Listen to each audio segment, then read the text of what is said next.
Who is Pakistan. Pakistan बहुत ही अव्वल दर्जे का नालायक मुल्क है। देश के मुसलमानों से हमें कोई शिकायत नहीं है, लेकिन इस बार पाकिस्तान को नहीं छोड़ना है। वो हमारे भाई है, लेकिन पाकिस्तान हमारा दुश्मन है कि हम सीधा पाकिस्तान पर हमला कर दें।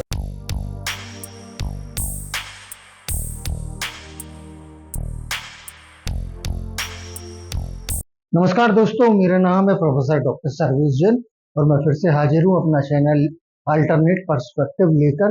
तो आज हम बात करेंगे जो पहलगाम में टेररिस्ट अटैक हुआ है अभी कश्मीर में, जहां पाकिस्तान से आए हुए 4 आतंकवादियों ने 28 लोगों का नरसंहार किया है, जिसमें 26 हिंदुस्तानी थे और 2 विदेशी थे। तो ये अटैक क्या पहले के जैसे दूसरे अटैक जो हमने जिन्हें माफ कर दिया या संयम से काम लिया है, वैसे ही इस बार भी क्या हम संयम से काम लेना चाहते हैं?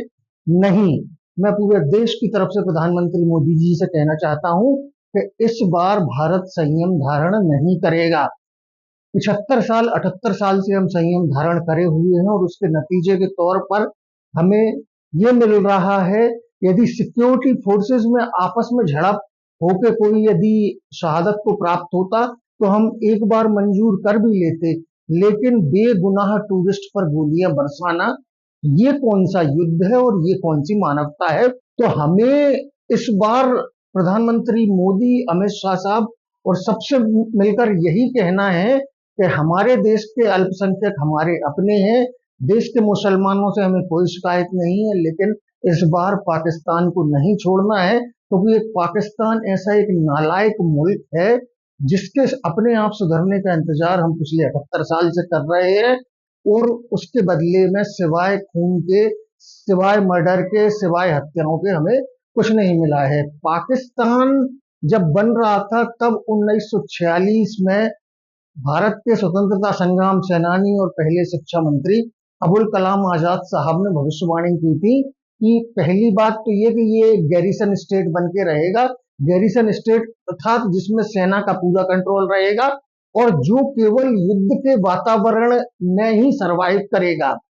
दूसरा, इन्होंने कहा था कि चूंकि इसकी बुनियाद भारत विरोध पर बन रही है, तो इन लोगों को केवल भारत का विरोध ही जोड़कर रख सकता है। बाकी पाकिस्तान में सिंधियों की अलग राय, बलोच की अलग राय है, पठानों की अलग राय है, पंजाबी मुसलमानों की अलग राय है, लेकिन वो सब एक बात पर आम राय है, एक राय है, वो है इंडिया का विरोध।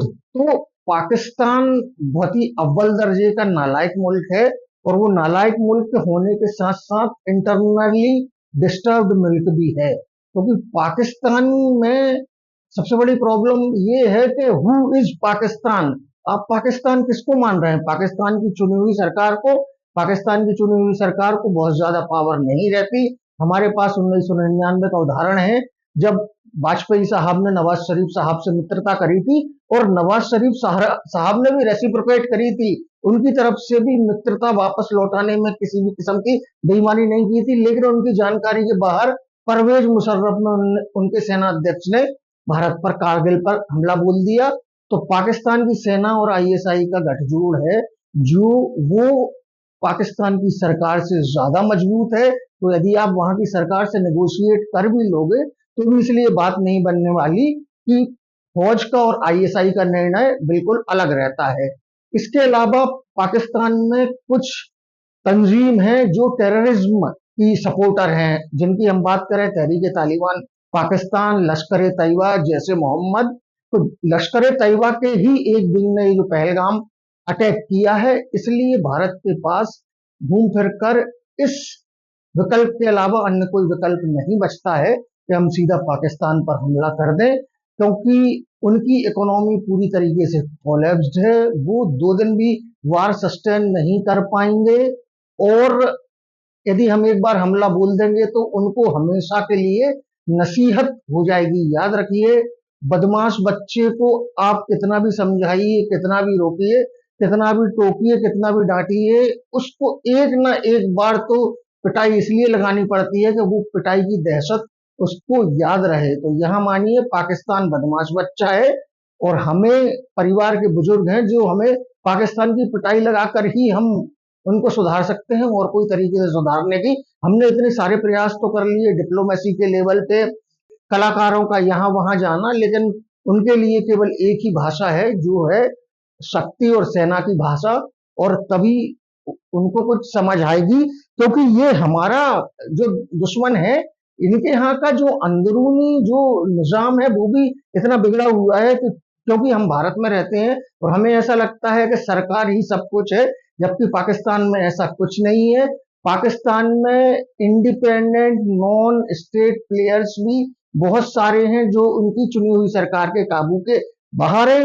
मैं आपको फिर से बताना चाहता हूं, ऐसा ही हमला इजराइल पे हुआ था। इजराइल में भी 74% ज्यूज है, 21% वहां अरब मुसलमान हैं, और ऐसे ही हमारे देश में भी मुसलमान है 14-15%, और जो कि बहुत ईमानदार हैं और देशभक्त हैं, और ये वो लोग हैं कि जिनके पुरखों ने पार्टीशन के वक्त ये देश नहीं छोड़ा था, इस देश के प्रति अपना नमक का हक चुकाया था, और यही छूट गए थे। बाकी जो भगोड़े थे, याद रखिए जब जहाज डूबता है तो सबसे पहले चूहे छोड़कर भागते हैं, जो भगोड़े थे वो सब पाकिस्तान चले गए।